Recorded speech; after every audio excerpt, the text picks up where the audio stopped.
갈라디아서 1장 11절로 24절까지 한 목소리로 같이 봉독하겠습니다. 형제들아, 내가 너희에게 알게 하노니 내가 전한 복음은 사람의 뜻을 따라 된 것이 아니니라. 이는 내가 사람에게서 받은 것도 아니요 배운 것도 아니요 오직 예수 그리스도의 계시로 말미암은 것이라.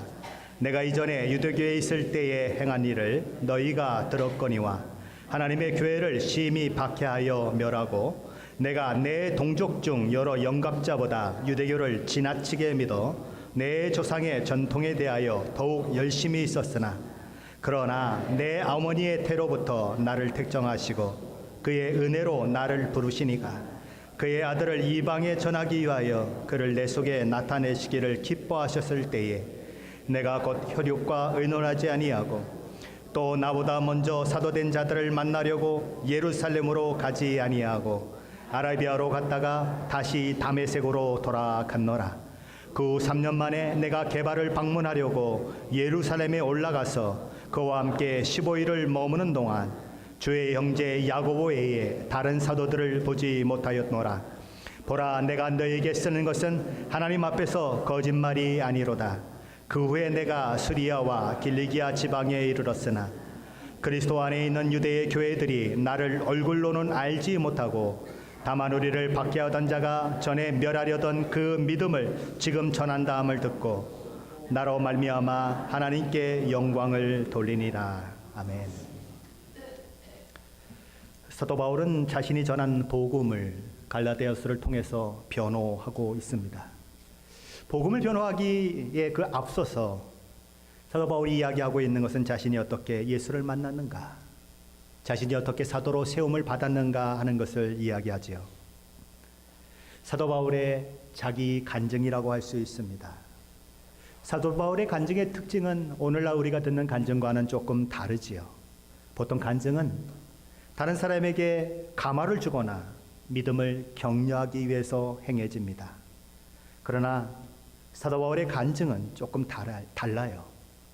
사도됨을 변증함으로써 자기가 전한 그 복음을 변호하기 위해서 그는 간증을 하고 있는 것입니다. 거짓 선생들은 사도 바울의 사도성을 공격했어요. 그래서 바울이 전한 복음이 완전한 복음이 아니라고, 그래서 사도성을 공격함으로써 그것을 증거로 삼으려고 했습니다. 그렇게 돼서 그가 사도가 아니라고 하는 것이 증명이 되면 자신들이야말로 진짜 복음을 전하는 사람들이요, 자신들이 이야기하는 그 복음을 따라야 구원을 얻는다고 이야기하는 것들이 힘을 얻게 되는 것입니다. 그러니 사도 바울로서는 사도의 그 사도권이 무너지게 되면 자기가 전했던 모든 복음이 도미노 현상처럼 무너지는 그 현상을 맞게 되는 것입니다.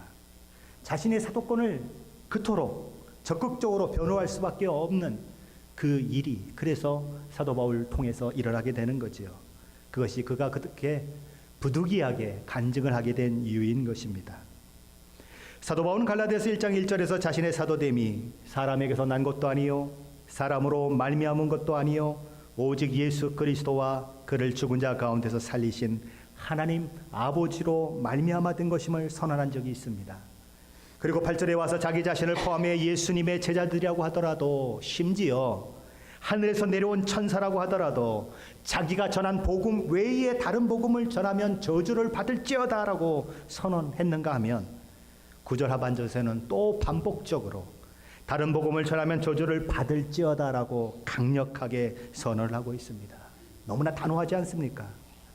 사도 바울이 이토록 단호하게 복음이 하나뿐이다, 다른 복음은 없다, 다른 복음을 전하는 자가 있다면 그는 저주를 받아야 마땅하다고 그렇게 주장하는 이유가 무엇일까요?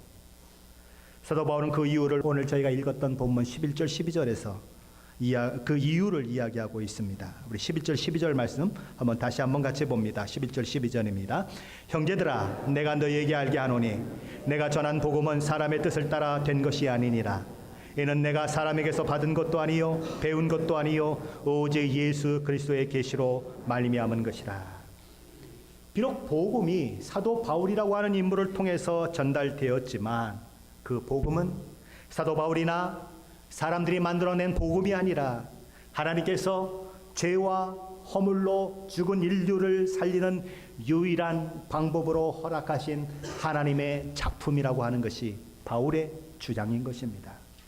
그러기에 복음이라고 하는 것은 사도 베드로가 전하든지 사도 요한이 전하든지 사도 바울이 전하든지 달라질 수 없다는 거예요. 초대교회 때든지 중세교회 때든지 현재 우리가 살고 있는 이 시대든지 우리가 살고 있는 미국이든지 우리 조국 한국이든지 아니면 중동이든지 상관없이 복음은 오직 하나밖에 없다. 왜 그렇죠? 그 복음을 주신 분이 하나님이시기 때문에 그렇다는 겁니다.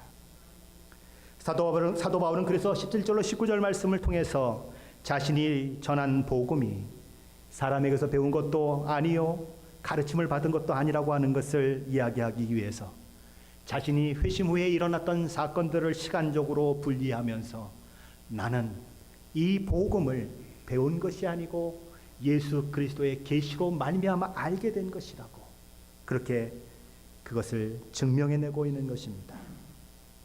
사도 바울은 그래서 나는 회심한 이후에 복음에 대해 가르침을 받기 위해서 예루살렘으로 간 적이 없다고 얘기하는 것입니다. 나는 회심한 이후에 아라비아로 갔다가 다메섹으로 다시 되돌아왔다라고 얘기하는 거죠. 사도행전 9장에 보면 사도 바울의 회심 이야기가 기록이 되고 있습니다. 그런데 사울이 회심한 이후에 다메섹에 며칠을 거했다고 그렇게 이야기하면서 20절에 보면 이런 말씀을 하고 있습니다. 즉시로 각 회당에서 예수가 하나님의 아들이심을 전파했다. 즉시로, 무슨 즉시로죠? 회심한 이후에 즉시로. 22절에 보면 예수를 그리스도라 증언했다라고 기록하고 있는 것입니다. 무슨 이야기입니까? 그가 예수님을 만났을 때 그는 이미 복음을 깨달아 알고 있었고 복음이 무엇인지 알고 있었고 그 복음을 전하는 메신저로 즉시 섬길 수 있었다라고 이야기하는 것입니다. 복음을 누구에게 배우거나 가르침을 받은 것이 아니라는 거예요. 바울은 갈라디아서 1장 18절 19절 말씀을 통해서는 자신이 3년 후에야 예루살렘에 갔다고 하는 사실을 이야기합니다. 그곳에서 베드로와 15일 동안 교제를 했고 베드로 이외에 만난 사람이 있다면 예수님의 형제 야고보밖에 없었다라고 이야기하는 것입니다. 그리고 22절로 24절에서는 유대 교회들조차 사도 바울을 만나본 적이 없었기 때문에 사도 바울의 얼굴은 전혀 알지 못한 상태에서 사도 바울에 대한 소문만 들었다. 그가 전에는 십자가의 돌을 박해하는 사람이었는데 이제는 십자가의 돌을 전하는 사람이 되었다는 그 소식을 듣고 기뻐하며 하나님 앞에 영광을 돌렸다. 단지 소문만 들었다라고 얘기하는 것입니다. 사도 바울이 이런 이야기를 하는 이유는 무엇일까요? 거짓 선생들의 주장처럼 바울이 전한 복음이 인간의 사상이나 배움을 통해서 얻어진 복음이 아니라 하나님께서 계시로 주신 복음이라는 것을 이야기하기 위해서 그런 것입니다. 자, 그렇다면 복음은 무엇일까요? 우리 먼저 복음이라고 하는 단어를 한번 생각해 보십시다. 우리말로 복음은 기쁜 소식, 좋은 소식을 일컫는 말입니다. 복음을 헬라어로는 유앙겔리온이라고 합니다. 성경 기록 당시 이 유앙겔리온이라고 하는 헬라어는 전쟁에서 승리를 거두었을 때의 그 소식이 올 때 황제에 관련된 사건, 그러니까 황제가 출생했거나 황제가 생일을 맞았거나 황제로 즉위했거나 이런 그런 기쁜 소식이 있을 때에 사용했던 단어인 것입니다. 황제가 출생하거나 황제의 생일이라 이렇게 되면 그런 축제일이 되면 전령관이 말을 타고 다녔다고 합니다. 그래서 여러 고을을 다니면서 여기에 유앙겔리온이 있다라고 외쳤다고 하죠. 여기에 기쁜 소식이 있다라고 외치는 것입니다. 황제가 생일을 맞거나 또는 황제의 집안에 어떤 아이가 태어나게 되면 황제들은 선을 베풀게 됩니다. 그래서 사용언도를 받았던 사람도 가명이 되기도 하고 또 용서를 받기도 하고 많은 먹을거리를 얻기도 하는 그런 일들이 많이 일어났던 것입니다. 그래서 그런 축제일은 기쁨의 소식을 전하는 날이었던 거예요. 그래서 유앙겔리온인 것입니다. 자, 그런데 예수 그리스도의 십자가 대속의 죽음과 부활을 통해서 우리에게 구원의 길이 열렸다고 하는 것만큼 인류에게 가장 큰 기쁨의 소식은 없는 것입니다.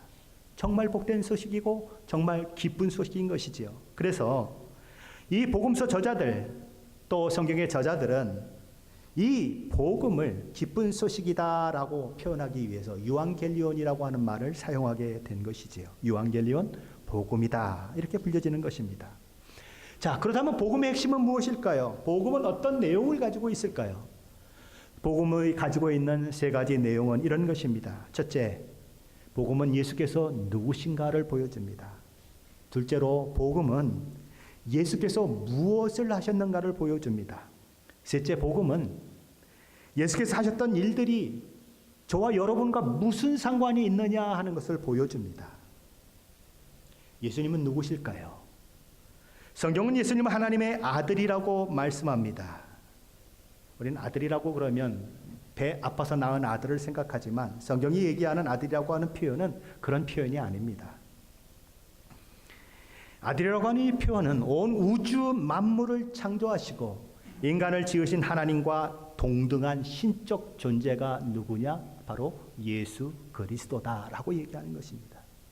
예수님이 신이시다, 하나님이시다라는 얘기예요. 성경은 이 예수께서 죄와 허물로 죽은 인류를 구원해 내시기 위해서 인간이 되셨다고 말씀합니다. 성육신하심으로 인류의 대표가 되셔서 우리의 모든 죄를 짊어지시고 십자가에서 죽으셨다. 그리고 장사한 지 3일 만에 다시 살아나셨다고 말씀합니다. 십자가의 대속의 죽음, 그가 이 땅에 오시는 모든 일들, 하나님의 이 모든 구원 계획은 어느 날 갑자기 이루어진 것들이 아니에요. 이미 인류의 첫 조상 아담과 하와가 타락한 이후에 예언된 말씀이고 그것이 성취되었던 것이죠. 창세기 3장 15절 말씀에 보면 원시복음이라고 하는 그 복음이 기록되어 있습니다. 거기 이렇게 되어 있죠. 내가 너로 여자와 원수가 되게 하고 내 후손도 여자의 후손과 원수가 되게 하리니 여자의 후손은 내 머리를 상하게 할 것이요 너는 그의 발꿈치를 상하게 할 것이니라. 세상의 모든 자손들은 남자의 후손으로 불려집니다. 오늘날도 대부분의 나라에서 아이를 낳으면 누구의 성을 따죠? 남편의 성을 따라요. 그렇기 때문에 남자의 후손이라고 불려져야 우리 인간들을 바르게 지적하는 것입니다. 그런데 여기 보면 여자의 후손이다라고 얘기하는 것입니다. 남자와 상관없이 오시는 분, 여자로 말미암아 오시는 분, 바로 동정녀 마리아를 통해서 태어나실 우리 예수님을 가리키는 것입니다. 그리고 여기서 내 후손이라고 하는 이 말은 뱀처럼 사탄의 도구가 될 사탄의 하수인들을 말하는 것입니다. 자, 그런데 여자의 후손이신 예수 그리스도께서 이 땅에 오셔서 무엇을 하십니까? 내 머리를 상하게 할 것이다. 사탄의 머리를 상하게 할 것이다 라고 얘기하는 것입니다. 머리가 상한다고 하는 얘기는 도저히 회복 불가능한 치명적인 손상을 입는다고 하는 것이죠. 머리가 박살나면 어떻게 되죠? 죽는 거예요. 반면에 사탄의 하수인들은 무엇을 합니까? 여자의 후손인 예수 그리스도의 발꿈치를 상하게 할 것이다 라고 예언되는 것입니다. 이 발꿈치를 상한다고 하는 것은 1차적으로 여자의 후손 예수 그리스도를 사탄이 상하게 할 것이지만 치명적인 해를 입히지는 못한다는 것입니다. 발꿈치가 상한다고 죽지는 않거든요. 발꿈치를 상하면 예수 그리스도께서 이 발꿈치를 상한다고 하는 이 말은 무엇을 말하냐면 십자가에 달리는 것을 가리킵니다. 이 발꿈치를 탁 뭐로 치면 어떻게 되죠? 아야 그러면서 이렇게 몸이 들리게 되어 있어요. 십자가에 달리신 예수 그리스도를 상징하는 것이지요. 그래서 예수 그리스도는 그 십자가에서 사탄의 계략에 의해서 사탄이 수많은 사람들을 동원해서 죽게 하는 그 일들을 통해서 죽으시는 것입니다. 사탄의 그런 계획이 일시적으로 성공을 이룬 것처럼 보이는 것이지요. 그런데 예수님이 죽으시고 장사한 지 3일 만에 다시 살아나시는 것입니다. 사탄은 성공했다고 너무너무 좋아했었는데 예수님이 살아나시니까 그의 모든 계획, 그의 모든 노력은 다 실패한 것이 되어버리는 것이지요. 자, 그렇다면 우리 주님이 십자가에서 대속의 죽음을 당하시고 부활하신 그 사건이 어떻게 사탄의 머리를 상하게 한다고 성경은 기록하고 있는가 하는 것입니다. 어떻게 사탄에게 돌이킬 수 없는 손상을 입히는 것이 되는가? 사탄의 권세는 어디에서 시작이 됩니까? 사탄의 권세는 죄로 시작이 됩니다. 사탄은 죄를 통해서, 인간의 죄를 통해서 인류 위에 왕노릇했던 그런 존재인 것입니다. 그런데 이제 더 이상 그것이 통하지 않게 되었어요. 왜요? 예수께서 그 죄인들을 위해서 십자가에서 대신 죽으심으로 그들의 죄가 용서받을 수 있는 길을 열어놓으셨기 때문에 그런 것입니다. 누구든지 자신이 죄인임을 인정하고 회개하는 자, 예수께서 자신의 죄를 위해서 십자가에서 대신 죽으셨다고 하는 사실을 믿고 받아들이는 자는 죄를 용서받고 영원한 생명을 얻는 길을 예수님이 열어놓으셨기 때문인 것입니다.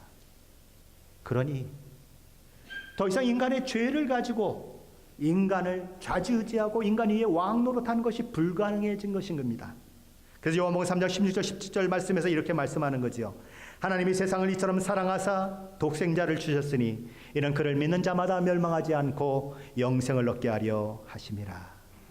하나님이 그 아들을 세상에 보내신 것은 세상을 심판하려 하심이 아니요 그로 말미암아 세상이 구원을 받게 하려 하심이라. 예수 믿는 자는 멸망하지 않아요. 예수 믿는 자는 영원한 생명을 얻게 되는 것입니다.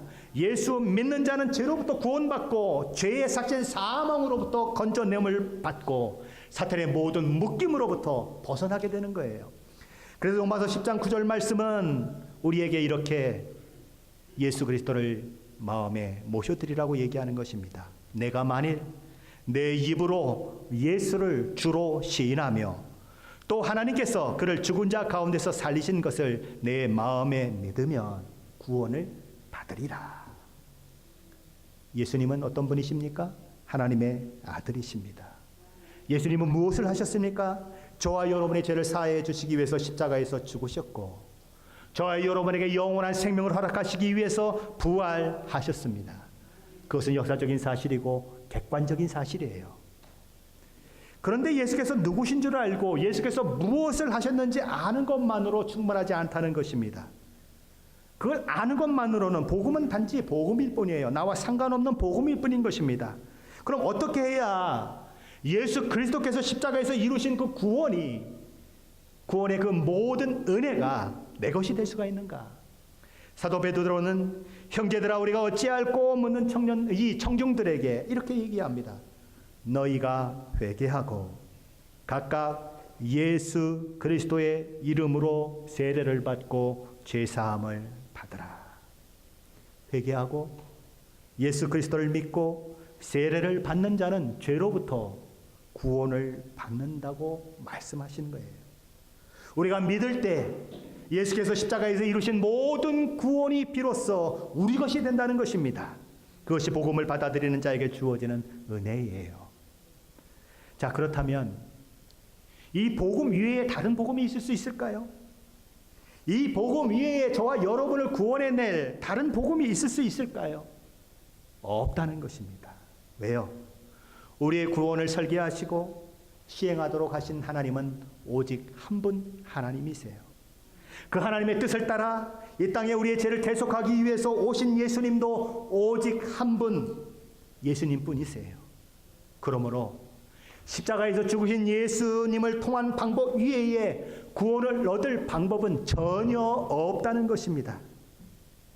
그러기에 기독교는 이 십자가의 복음만큼은 어느 누구, 어느 단체와도 타협하지 않습니다.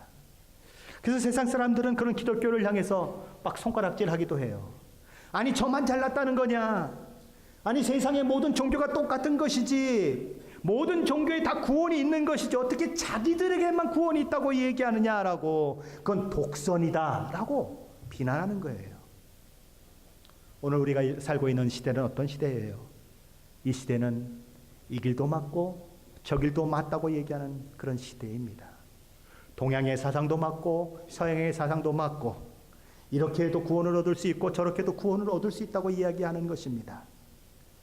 보편적인 원리를 받아들이는 시대, 종교다원주의 시대예요. 그래서 그들은 이야기하는 것입니다. 우리 서로 대적하지 말자. 서로의 다름을 인정하고 함께 공동의 선을 향해서 우리 함께 나아가자라고 이야기하는 것입니다. 마음이 솔깃하지요. 그럴듯하지요. 우리 기독교는 어떤 종교일까요? 모든 사람과 화평함을 추구하라고 성경은 얘기합니다. 그런데 그 말씀은 그저 이것도 좋고 저것도 좋다는 식으로 모든 사람과 그냥 함께 지내라고 이야기하는 말씀이 아닌 것입니다. 다른 복음은 없다는 것, 구원을 얻는 길은 오직 예수 그리스도 한 분을 통해서만 이루어진다고 하는 이 진리에 있어서만큼은 기독교는 어떤 핍박, 어떤 욕을 먹더라도 타협할 수 없는 것입니다. 그것이 우리가 믿는 기독교예요. 이 부분에 대해서는 저와 여러분의 목에 칼이 들어와도 양보할 수 없는 것입니다. 왜냐하면 하나님께서 오직 십자가에 달린 예수로만 저와 여러분을 구원하시기로 작정하셨기 때문에 그런 거예요. 그래서 사도 바울은 목이 터져라 외치는 것입니다. 다른 복음은 없다고, 다른 복음을 전하면 저주를 받아야 마땅하다고 얘기하는 거예요. 자, 그런데 한번 생각해 보십시다. 왜 하필 십자가에 달린 예수입니까? 십자가가 아니더라도 열심히 살면 되지 않을까요? 선하게 살면 되지 않을까요? 그렇게 생각하는 분들이 있는 것입니다. 그러나 선하게 산다고, 열심히 산다고 이미 가지고 있는 죄가 없어질까요? 선하게 살면 선하게 사는 죄인일 뿐이고, 열심히 살면 열심히 사는 죄인일 뿐이에요. 죄인이라고 하는 그것에서 벗어날 방법이 없다는 것입니다. 구원은 그래서 어디서부터 시작이 되죠? 우리 자신이 죄인이라고 하는 것을 아는 것에서 출발합니다. 어떤 분들은 왜 교회만 오면 기분 나쁘게 매일 우리더러 죄인이라고 하는지 모르겠다고 그렇게 불평하는 분들이 가끔 있어요. 믿지 않는 사람들에게 복음을 전하기 위해서 당신은 죄인입니다, 그러므로 예수 그리스도를 믿어야 한다고 이야기하면 대부분 어떤 말이 우리에게 다가오지요? 나더러 죄인 그러지 말고 너나 잘해 라고 얘기하는 말이 돌아오는 것입니다. 사람들은 자기가 그렇게 죄인이라고 생각하지 않아요. 나는 비교적 깨끗한 사람이라고 생각하는 것입니다. 내가 그렇게 뭐 나쁜 일을 한 적도 없는데 왜 그러느냐고 얘기하는 것입니다. 자, 그런데 정말 양심에 손을 얹고 한번 생각해 보십시오. 양심에 손을 얹고 정말 생각한다면 나는 죄인이 아닙니다 라고 얘기할 수 있는 분이 이 자리에 있으십니까? 나는 아무런 잘못도 안 했어요. 나에겐 악이 전혀 없어요. 나에겐 죄가 전혀 없어요 라고 이야기할 분이 있습니까? 아무도 없어요. 정말 진실하게 자기를 바라본다면 오늘 하루 동안 내 생각 속에 스쳐갔던 것들, 나의 마음 속에 나의 입에서 뱉어졌던 것들 생각한다면 결코 나는 죄인이 아니라고 이야기할 수가 없어요. 가늠한 여인을 끌고 왔던 한 무리들이 있었지요. 모세의 율법에는 이런 사람을 돌로 치라고 했는데 선생님은 어떻게 하시겠습니까? 라고 묻지요. 그런 그들에게 예수님이 이렇게 말씀하십니다. 너희 중에 죄 없는 자가 먼저 돌로 쳐라. 그들은 뭐라고 생각했습니까? 이런 가늠한 여인은 돌로 맞아 죽어야 한다고 생각하고 한 손 한 손에 다 돌멩이를 들고 있었어요. 그런데 너희 중에 죄 없는 자가 먼저 돌로 치라는 예수님의 말씀이 그들에게 들려지니까 양심의 가책이 되는 것입니다. 자기 죄가 생각나는 거예요. 그래서 나이 든 자부터 젊은이까지 하나 둘 자기가 들었던 돌을 땅에 떨어뜨려 놓고 그 자리를 떠나가는 것입니다. 아무도 그 여인을 향하여 돌을 던질 사람이 없었다는 거지요. 양심이 살아있으면 나는 죄인이 아닙니다 라고 이야기할 수 없다는 것입니다. 자기에 대해서 정말 진실하다면 우리는 우리의 죄인됨을 인정하지 않을 수 없는 거예요. 잘못하지 않거나 죄를 전혀 범하지 않는 사람은 아무도 없다는 것입니다. 그것이 우리를 죄인이라고 교회에서 이야기하는 이유인 것이고 성경이 이야기하는 이유지요. 자, 그런데 우리 성경은 우리가 지금 생각하는 이런 죄들, 그것 위에 우리가 미처 생각하지 못했던 죄가 있다고 얘기하는 것입니다. 예레미야 2장 19절 하반전에 이렇게 말씀하세요. 내 하나님 여호와를 버림과 내 속에 나를 경외함이 없는 것이 악이다. 우리 마음에 여호와 하나님 두기를 거부하고 믿지 않는 것, 하나님을 마땅히 경배하고 하나님을 마땅히 경외하고 하나님 앞에 감사와 찬양과 경배를 드려야 하는 것을 거부하는 것이 무엇이라고요? 악이다, 죄다 라고 얘기하는 것입니다. 혹시 사극을 좋아하십니까? 왕정국가에서 왕이 다스리는 그 국가에서 가장 큰 죄가 무엇일까요? 어떤 것이 가장 큰 죄죠? 가장 큰 죄는 반역죄예요. 맞습니까? 왕정을 뒤집어 엎으려고 하는, 반란을 일으키려고 하는 그런 세력이 있다면 삼족을 멸해버린다는 말이 있습니다. 일가, 친척, 사돈의 팔종까지 다 사형을 당해요. 어떠한 죄도, 어떤 악한 죄도 그렇게 삼족이 멸해지고 사돈의 팔종까지 멸해지는 죄는 없어요. 오직 한 가지예요. 반역죄. 하나님께서는 우주 만물을 창조하셨다고 말씀하세요. 그리고 인간도 지으셨다고 말씀하세요. 그 인간을 하나님이 창조하신 그 모든 창조물 속에 두시고 그것을 누리고 살게 하셨다고 말씀하세요. 그런데 하나님은 왜 인간을 창조하셨을까요? 무엇 때문에 창조하셨을까요? 이사야서 43장 23절에 이렇게 말씀하십니다. 이 백성은 내가 나를 위하여 지었나니 나를 찬송하게 하려 함이니라. 하나님께서는 우리를 통하여서 찬양을 받으시기 위해서, 우리를 통하여서 하나님의 이름이 영광을 받으시기 위해서 우리를 창조하셨다고 그렇게 말씀하세요. 그런데 그렇게 하나님의 계획과 뜻을 따라 창조된 우리 인간이 하나님 없어요, 하나님 필요 없어요, 나는 하나님의 뜻에 따라 살지 않겠어요 라고 거부하면서 제멋대로 살아가는 사람이 있다면 그건 뭘까요? 하나님에 대해서 반역하는 거예요. 왕조시대의 왕을 뒤집어 보려고 반역했던 사람과 똑같은 죄를 짓고 있다는 거예요. 엄밀히 말해서 이것보다 큰 죄는 없어요. 중범죄인 것입니다. 가장 큰 범죄, 하나님을 마음에 두기 싫어하는, 하나님 앞에 마땅한 영광을 돌리고 감사해야 하는 것들을 거부하는 것, 그것이 가장 큰 죄인 거예요. 그 큰 죄만 해도 저와 저 여러분은 지옥 가기에 충분한데 거기에 플러스 알파가 있죠. 뭐가 있죠? 우리 삶 속에서 소소하게 짓는 작고 큰 죄들이 있는 것입니다.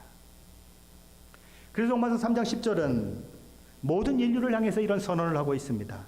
의인은 없나니 하나도 없으며 깨닫는 자도 없고 하나님을 찾는 자도 없고 다 치우쳐 함께 무익하게 되고 선을 행하는 자는 없나니 하나도 없도다.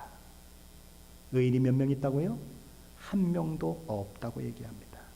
심지어 선을 행하는 자도 없다고 얘기를 해요. 로마서 3장 23절 상반절은 모든 사람이 죄를 범하였다고 선언합니다. 지구상에 살고 있는 모든 사람들이 한 사람도 열애됨이 없이 다 죄인이다 라고 성경은 얘기하는 거예요. 저와 여러분은 죄인이에요. 우리는 예수께서 대신 죽으신 십자가의 대속이 절대적으로 필요한 죄인이에요. 십자가는 저와 여러분이 얼마나 큰 죄인인지를 고발하고 있어요. 만일 저와 여러분이 의인이었다면, 만일 저와 여러분이 하나님이 받으실 만한 그런 사람이었다면 예수님은 이 땅에 오실 필요도 없었고 십자가에서 죽으실 이유도 없었어요. 그런데 예수님이 왜 이 땅에 오셨습니까? 왜 십자가에 죽으셨습니까? 저와 여러분에게 구원을 주시기 위해서 그래요. 저와 여러분의 죄를 대신 지셔서 저와 여러분이 그 죄로 말미암아 멸망하지 않게 하시기 위해서 그러신 것입니다. 그러므로 이 구원이 예수 그리스도의 십자가를 통해서 우리에게 주어지도록 하나님께서 설계하셨는데, 그 구원이 내 것이 되려면 우리는 도대체 무엇을 해야 합니까? 제일 먼저 해야 하는 일은 내가 죄인입니다 라고 하는 고백이 있어야 한다는 것입니다. 사도 바울은 예수를 만나기 전에 어떤 사람이었을까요? 그는 빌립보서 3장 5절 6절에서 이렇게 얘기합니다. 나는 이스라엘의 족속이요 베냐민의 지파요 히브리인 중에 히브리인이요 율법으로는 바리새인이요 열심으로는 교회를 박해하는 자요 율법의 의로는 흠이 없는 자로다. 그런 자부심으로 똘똘 뭉친 사람이 사도 바울이었어요. 그러나 그가 십자가에 달린 예수 그리스도를 만나고 나서는 어떻게 됩니까? 전혀 다른 사람이 되는 것입니다. 그리스도를 아는 지식이 가장 고상하기 때문에 그가 지금까지 자랑으로 여겼던 모든 것들을 배설물로 여길 수밖에 없다고 그는 고백하고 있는 거예요. 예수 외에는 자랑할 것이 내게 아무것도 없다. 나를 구원하시고 나에게 새 생명을 주시고 나로 영원한 나라를 소망하며 살게 하신 그 예수의 은혜 외에는 내가 자랑할 것이 아무것도 없다고 얘기하는 거예요. 오늘 본문 13절 14절에서도 사도 바울은 예수님을 만나기 전에 자기 모습을 이렇게 적고 있습니다.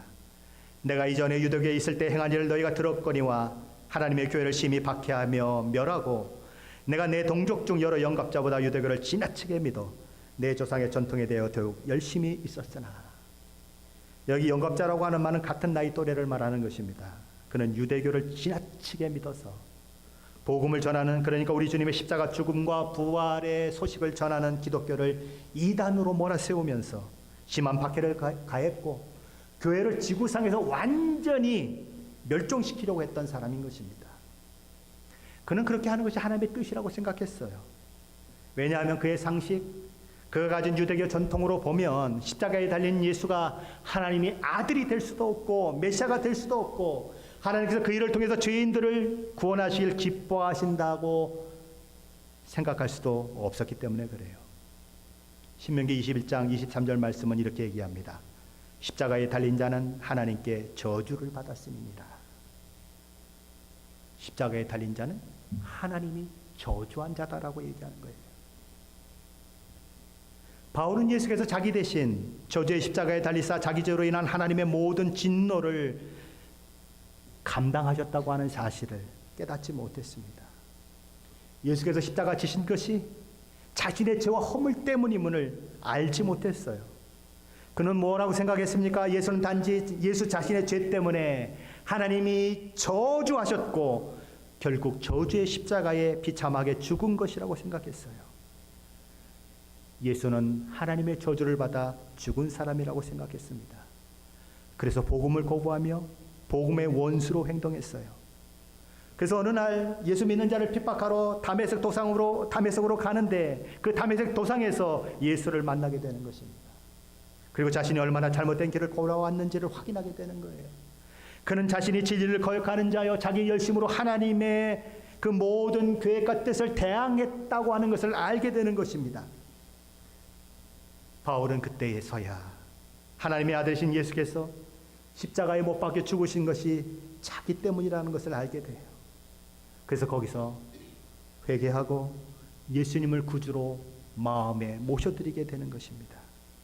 그 이후에 어떤 일이 일어나죠? 기독교를 그렇게 박해했던 그가 기독교를 누구보다 열심히 전하는 사람이 되는 것입니다. 사도 바울은 구원받기 전에 무슨 일을 했을까요? 그는 구원받을 만한 자격이 있을까요? 그가 한 일이라고는 하나님을 대항하고 하나님을 반역하고 하나님의 뜻을 거스린 것밖에 없어요. 그가 구원에 합당하다고 생각할 만한 그런 조건이 한 가지도 없는 사람이 누구냐? 사도 바울이라는 것입니다. 자격 없는 그 사도 바울을 구원하신 하나님의 은혜를 15절로 16절에서 사도 바울은 이렇게 고백하는 것입니다. 우리 15절 16절 말씀 한번 같이 보십니다. 15절 16절입니다. 그러나 내 어머니의 태로부터 나를 택정하시고 그의 은혜로 나를 부르시니가 그의 아들을 이방에 전하기 위하여 그를 내 속에 나타내시기를 기뻐하셨을 때에 내가 곧 혈육과 의논하지 아니하고. 바울은 13절과 14절에서 나는 어떤 사람이었습니다. 나는 어떤 사람이었습니다. 나는 어떤 일을 했습니다. 라고 이야기했습니다. 예수 믿기 전에 바울의 모습이었어요. 그런데 15절 16절에 와서는 이 말하는 모든 것들이 달라졌습니다. 그러나 내가 태어나기도 전에 하나님은 나를 부르셨습니다. 은혜로 나를 부르신 하나님은 당신의 아들 예수 그리스도를 내게 나타내 주심으로 나를 구원하시기를 기뻐하셨을 뿐만 아니라 거기다 더해서 이방인들에게 하나님의 아들 예수를 통한 구원의 기쁜 소식 복음을 전하도록 하셨습니다라고 고백하는 것입니다. 무슨 얘기예요? 그러나 하나님께서는 나를 구원하기로 미리 정하시고 은혜로 나를 부르시고 예수 그리스도를 알게 하시다 나를 구원하시기를 기뻐하셨습니다. 거기다 더해서 예수 그리스도의 복음을 전하는 메신저의 사명까지 주셨으니 이게 웬 은혜입니까? 그게 사도 바울의 고백인 거예요. 저와 여러분에게 사도 바울이 했던 이 그러나의 고백이 있으십니까? 과거에 나는 이러이러한 사람이었습니다. 기독교에 대해서 이러이러한 생각을 가진 사람이었습니다. 심지어 기독교를 믿는 사람들을 바보 천치로 취급했던 사람이었습니다. 찌질이도 못난 사람들이 믿는 종교가 기독교라고 생각했습니다. 하나님도 예수님도 다 지어낸 것일 뿐이라고 나는 생각했어요. 그러나 어느 날 하나님의 은혜가 내게 임하고 내가 믿음의 사람이 되었어요. 예수 그리스도의 십자가의 은혜를 알게 되었고 예수 그리스도의 십자가를 통해 구원받은 자가 되었어요. 모든 것이 하나님의 은혜입니다. 이런 고백이 있으신가요?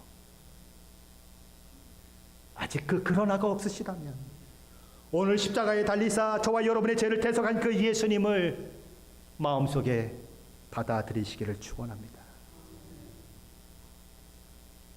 예수를 믿으면 뭐가 달라질까요? 예수를 믿으면 뭐가 달라질까요? 예수를 믿는다는 것은 믿기만 하면 금방 성자가 되는 것을 말하지 않습니다. 또한 예수를 믿는다고 하는 것은 그때부터 우리가 죄에 대한 모든 감각이 무감각해져서 죄를 지으려고 해도 지울 수 없다는 것을 말하지도 않습니다. 예수를 믿으면 첫 번째 가장 먼저 우리에게 나타나는 것은 우리 삶 속에 인생의 삶의 방향이 바뀐다는 것입니다. 나 했던 나 중심에서 하나님 중심으로 방향 전환이 일어난다는 것입니다. 나는 이런 사람이었습니다. 나는 이런 사람이었습니다 하는 사람이 나는 하나님의 은혜로 이런 사람이 되었습니다. 나는 하나님의 은혜로 이런 일을 했습니다라고 하는 사람이 된다고 하는 것입니다.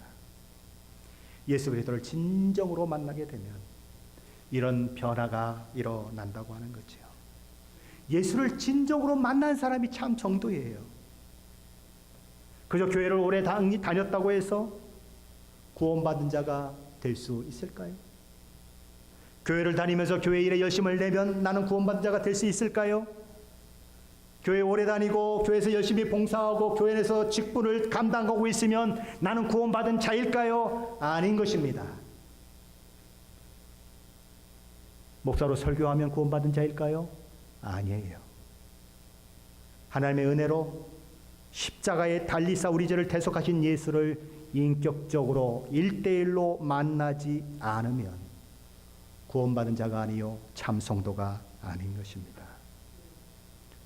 저와 여러분은 예수님을 인격적으로 만나셨습니까? 구원받으셨습니까? 거듭나셨습니까? 아이고 나는 착한 사람인데요 라고 얘기하고 싶으십니까? 아니에요. 복음의 은혜가 필요 없을 만큼 착한 사람은 세상에 없습니다. 아니 나 같은 자것이 어떻게 죄를 용서받을 수 있어요? 아니에요. 예수 그리스도의 십자가의 보혈이 용서하지 못할 만한 큰 죄를 가지고 있는 사람은 아무도 없습니다. 우리 같은 사람들, 우리 같은 죄인들을 하나님께서는 예수 그리스도의 십자가를 통해서 구원하기를 기뻐하셨습니다. 바울은 어떤 사람이었습니까? 하나님을 대항하며 악을 일삼았던 사람이에요. 그러나 하나님께서는 그에 대해서 오래 참아주셨어요. 교회를 핍박하던 그 열정을 복음을 전하는 열정으로 사용되게 하셨어요. 성경을 아는 지식 때문에, 구약에 대한 지식 때문에 그는 예수 그리스도의 십자가가 저주의 십자가라고 얘기하며 기독교를 이단으로 취급하며 그렇게 기독교를 받게 했던 사람이지만 그 모든 구약의 지식들이 예수 그리스도가 하나님의 아들이요 구약에 예언된 그런 메시아라고 하는 그 성경의 지식으로 사용되도록 하신 분이 바로 우리 주 예수 그리스도인 것입니다. 그래서 그는 어떻게 돼요? 변화되는 거예요. 그는 완전히 다른 사람이 되어버리는 것입니다. 그것이 예수 그리스도의 십자가의 메시지, 복음의 능력인 것입니다. 고린도전서 1장 18절에서 사도 바울은 이렇게 말합니다. 십자가의 도가 멸망하는 자들에게는 미련한 것이요 구원을 받는 우리에게는 하나님의 능력이라. 십자가의 도를 우습게 취급하는 사람들, 십자가에서 달리신 예수 그리스도의 그 모든 구원의 소식을 나와 상관없다고 생각하는 사람들은 그 십자가의 도를 미련한 것으로 생각합니다. 그래서 멸망을 하지요. 그러나 그것이 나를 위한 것이고 나의 죄를 사함받기 위한 것이고, 그래서 그것을 믿음으로 받아들이는 자는 십자가의 도가 구원에 이르게 하는 하나님의 능력이 된다는 것입니다. 십자가를 경험하면, 예수를 인격적으로 만나면 누구나 사도 바울처럼 삶의 변화가 일어나게 되어 있습니다. 왜 그렇죠? 복음이 하나님의 능력이기 때문에 그래요. 복음은 우리의 인생을 바꾸어 놓는 하나님의 능력이에요. 바울이 그랬던 복음은 저와 여러분의 삶을 송두리째 바꿔놓는 하나님의 능력인 거예요. 이 복음이 저와 여러분을 변화시키면 우리의 예배가 새로워져요. 이 복음이 저와 여러분을 구원하게 되면 예배에 기쁨이 부어져요. 이 복음이 저와 여러분을 변화시키면 우리의 삶의 방향이 달라져요. 다른 사람이 돼요. 오늘 이 복음의 능력, 우리를 변화시키는 이 복음의 능력을 저와 여러분은 갈라디아서를 통해서 살펴보았습니다. 이 복음이 정말 하나님의 능력으로 저와 여러분의 삶 가운데 와 있으십니까? 이 능력이 저와 여러분을 정말 죄와 사망으로부터 구원해내시고, 이 능력이 정말 저와 여러분을 새로운 사람, 새로운 피조물로 만들어내고 있습니까? 아니면 아직도 멀게만 느껴지고 아직도 그것이 나와 상관이 없다고 느껴지십니까? 다른 복음은 없어요. 십자가에 달리신 예수 그리스도 이외에 다른 복음은 없습니다. 십자가에서 달리신 예수 그리스도 이외에 저와 여러분을 구원할 다른 방법은 하나도 없어요. 그러니 오늘 사도 바울이 이야기하고 있는 것처럼 이 복음, 유일한 복음, 저와 여러분을 구원해내는 이 유일한 복음을 저와 여러분의 마음 가운데 받아들이셔야 하는 것입니다. 그것이 구원을 얻는 길이요, 죄를 사함받는 길이요, 의롭게 되는 길이요, 하나님의 자녀가 되는 길이요, 천국 백성이 되는 길이요, 영생을 누리는 길일 거예요. 복음의 능력을 마음에 받아들이시고 예수를 믿을 뿐만 아니라 이미 예수를 믿으셨다면 매일매일의 삶 가운데서 복음의 능력을 체험하시는 저와 여러분이 되시기를 예수 그리스도의 이름으로 간절히 축원합니다. 기도하시겠습니다.